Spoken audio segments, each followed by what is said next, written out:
Yeah, sorry for the jerky video. Walking over to my diesel, my Duramax 03. I bought a Jeep, so I've been driving that a lot lately in the winter, and I'm kind of glad it's gotten awfully cold. But just to show you, it's not plugged in.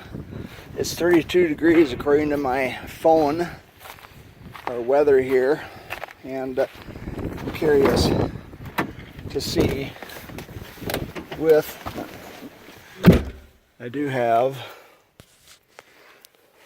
make sure I have my radio turned down or off.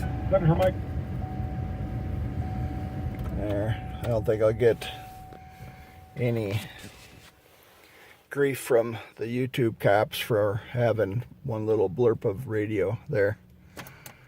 Yeah, turn it off again. I'm gonna give this a try.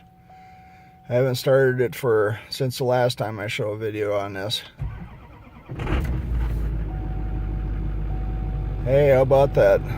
I really don't like doing this. I should have really plugged it in, but cracked right off. Obviously it was 32, but